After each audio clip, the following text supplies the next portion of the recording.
Neurodiversity is a fascinating topic. It helps us to understand that we all like to learn and communicate in different ways. What I love about content repurposing is at the heart of it, it's all about adjusting your content to meet and connect with different audiences and their preferences and needs. In this episode, I explore repurposing with neurodiversity in mind and 3 ways to help you do this.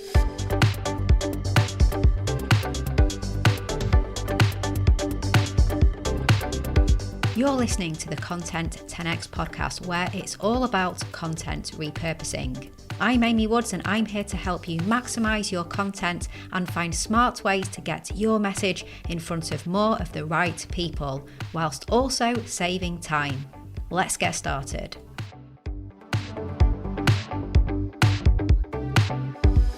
Hello and welcome back to the Content 10x podcast. I'm your host, Amy Woods, the founder and CEO of Content 10x, and in this episode, I'm going to be talking about neurodiversity. This is a topic I've never specifically covered before, and we'll look at why and how to repurpose your content with neurodiversity in mind.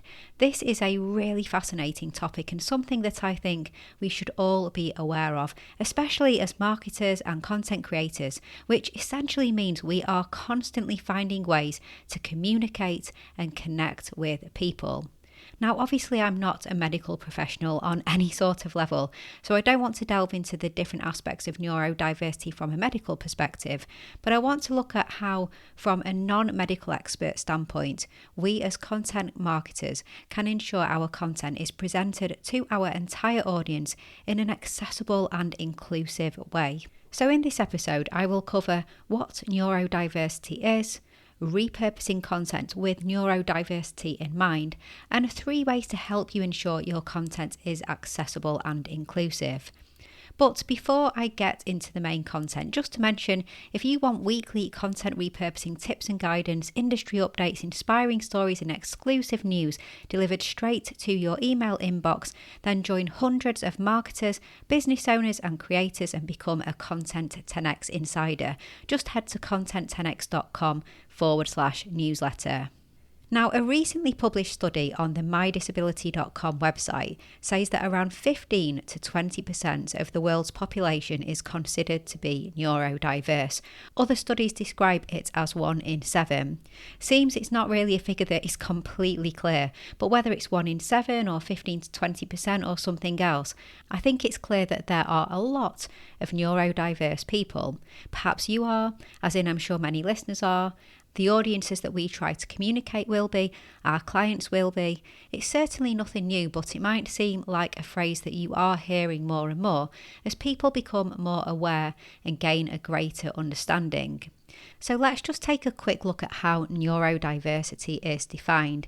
Basically, it's the naturally occurring range in our brain and chemistry that creates different ways of acting, thinking, communicating and processing information. So we're referring to variations in the human brain and cognitive function, such as the areas of sociability, learning, attention, mood and other mental functions. So that's neurodiversity at a high level, and there are certain conditions associated with neurodiversity, like autism, ADHD, dyslexia, dyspraxia, Tourette's and others.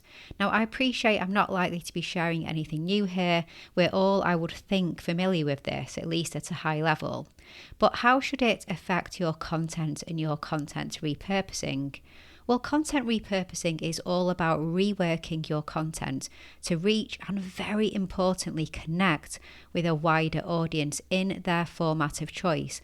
Our goal is to create accessible and inclusive content, which not only expands our reach, but it also boosts our reputation.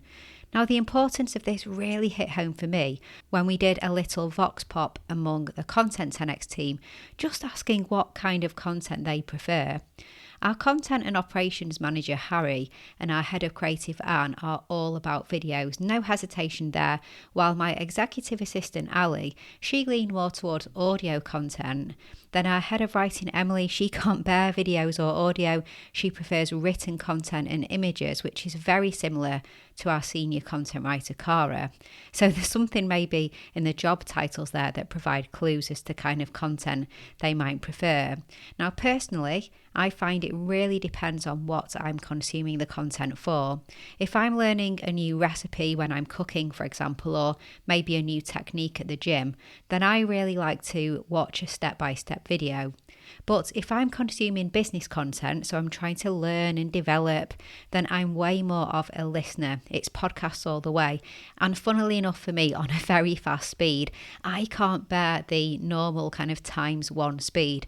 I'll always listen to my podcast and audio content at 1.5 and usually at ×2 if I can, because my brain just seems to work very fast and take information in very fast. Now, I also find when it comes to social media, my preference is really short form content and it has to be to the point, otherwise I'm gone very quickly. So basically what we found is that even in a small team like ours, the Content 10x team of 11 people, there's such a variety of ways that we choose to consume content.